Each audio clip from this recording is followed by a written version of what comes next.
pense que cette peur-là, elle est valable, hein, elle est valide. On veut éviter là, que les enfants subissent des blessures sévères et mortelles, moi la première. Mais peut-être que la notion de risque là, s'est effacée au fil des années pour qu'on mette un peu tout dans le même bateau puis considérer tout dangereux.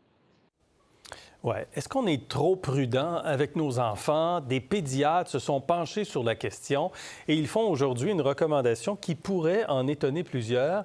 Ils disent qu'il faut laisser les jeunes, les enfants, pratiquer des jeux risqués pour leur propre bien. Ça aurait un impact positif sur le stress, sur l'anxiété des enfants, sans augmenter significativement le risque de blessures graves. Première réaction là-dessus, Jacinthe-Ève? Bien, je peux pas croire que ça prend un rapport des pédiatres canadiens pour nous annoncer ça. Il est temps qu'on revienne aux bonnes méthodes d'élever nos enfants dans leur utilisation de leur temps libre, d'en prendre des risques, d'en calculer le risque, d'en apprendre de leurs erreurs, de leurs petites blessures mineures. Donc, c'est assez étonnant et même peut-être outrageusement étonnant qu'on ait besoin d'un rapport puis de se faire dire laissez vos enfants un peu explorer la vie. Oui, les exemples de jeux risqués de la Société canadienne de pédiatrie, je vais vous en donner quelques-uns. Je vais vous faire réagir, Jacques.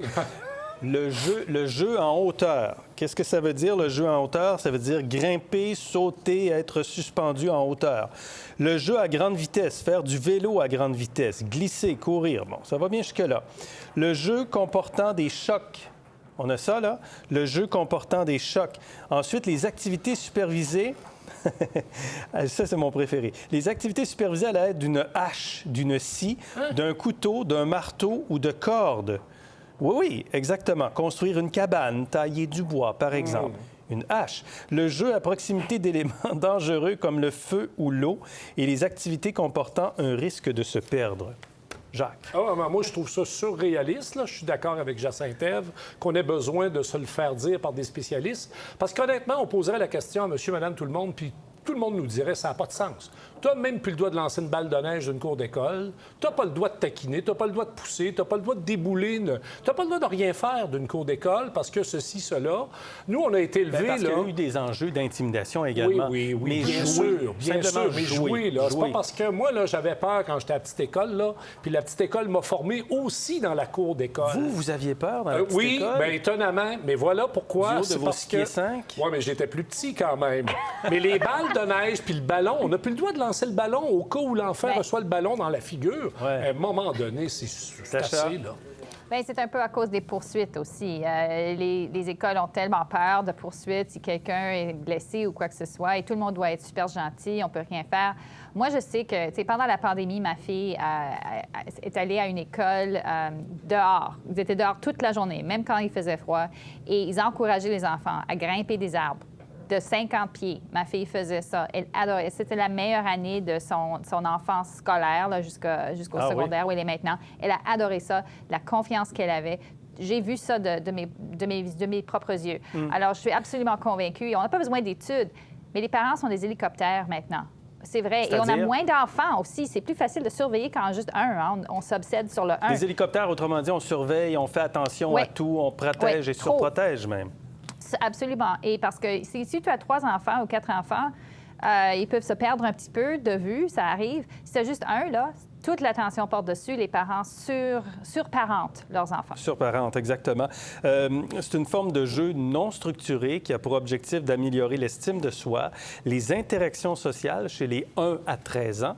On comprend que c'est pas 1 an, la hache, là. C'est plus tard, là, pour construire la cabane. Ça les aide à se préparer à être plus autonomes également. Parce qu'en ce moment, c'est quoi? On surprotège, les enfants sont dans la ouate, c'est un peu aseptisé. Oui, on a une très faible tolérance au risque et on surprotège beaucoup. Moi, j'ai 2 garçons qui font des expériences scientifiques. Il y en a un qui fait de l'électrolyse de l'eau dans le but d'essayer de produire de l'hydrogène. Il joue avec l'électricité. C'est un adolescent, il a 12 ans, mais quand même sous supervision. Et il y a des gens qui font ça. Mais tu fais ça à tes vies, là, tes assurances. Trop tard.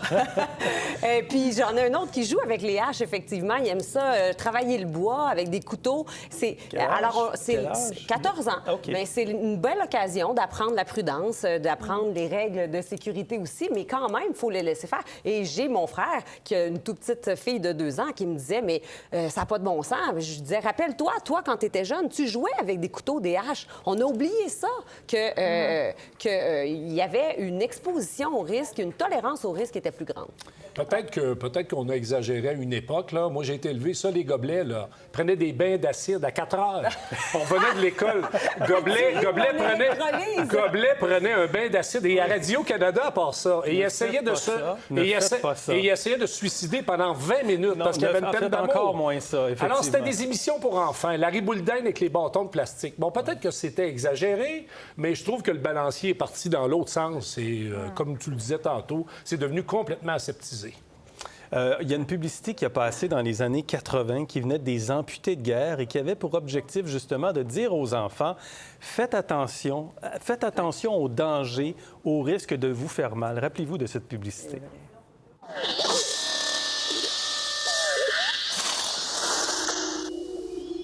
Je suis Astor, un robot. Moi, je peux remettre mon bras, vous pas. Jouez prudemment. Oui, vous en rappelez de cette publicité-là? Oui. Ça, c'est correct, ça. Mais qui avait pour objectif de dire aux enfants, faites attention. Oui. Mais est-ce qu'il n'y a pas un danger aujourd'hui de dire, faites des jeux risqués, laissez-vous aller à des jeux risqués, puis qu'il y ait, oui, des blessures. Puis on parlait d'assurance tantôt. À un moment donné, ça compte aussi dans le calcul, là. Pensez pas? Non, mais là, on ne dira pas aux enfants d'essayer le pont Jacques-Cartier avec des parachutes. C'est pas ça l'idée, là, quand même. Donc, la consigne de base, je pense que 98 des parents sont capables d'expliquer à un enfant, va jouer au parc seul, parce que ça, c'est devenu compliqué aussi. Laisser partir un enfant au parc seul. Nous, on allait jouer au parc, là. Ma grand-mère nous sortait à coups de balai en disant disparaissez pour la journée, puis on revenait le soir. Bon. Et l'autre enjeu, c'est que... Plus, ça. Pardon, Tacha? Dans les milieux urbains, c'est même interdit de laisser un enfant en bas âge seul dans un parc. Alors, c'est ça le problème, c'est que on est plus urbanisé que jamais. Je pense qu'il y a une certaine différence dans les milieux ruraux et aussi dans les milieux, aussi parfois culturellement. J'ai vu ça en Alberta, le Calgary Stampede, si jamais vous y allez. Des petits-enfants de 8 ans qui traînent sur le sol avec une corde en s'attachant à un petit bélier, là. C'est quelque chose... Et tout le monde qui, oui, c'est beau. Alors, il y a certaines cultures aussi, dans l'Ouest, il y a beaucoup plus d'acceptation de risque avec les enfants. Ma fille voulait faire ça. Elle a vu ça, c'est fantastique. Moi, je ne suis pas responsable de ce que vous proposez aujourd'hui. Vraiment pas du tout responsable. Mais j'ai l'impression que depuis quelques décennies, les jeux vidéo, l'Internet connecté, qui permet aux jeunes d'être connectés, la présence des téléphones, ça fait en sorte qu'on sort moins. Et le jeu dangereux est quasiment rendu devant son écran si on y passe trop de temps. Parce que ces jeux-là sont hyper violents. Ceux-là sont hyper violents. Exact. Bien plus que les balles de neige en cours d'école. Et l'écran est devenu une dépendance pour les jeunes. Donc, s'ils peuvent se trouver un intérêt en dehors des écrans, bien, faisons juste les encadrer, mais raisonnablement.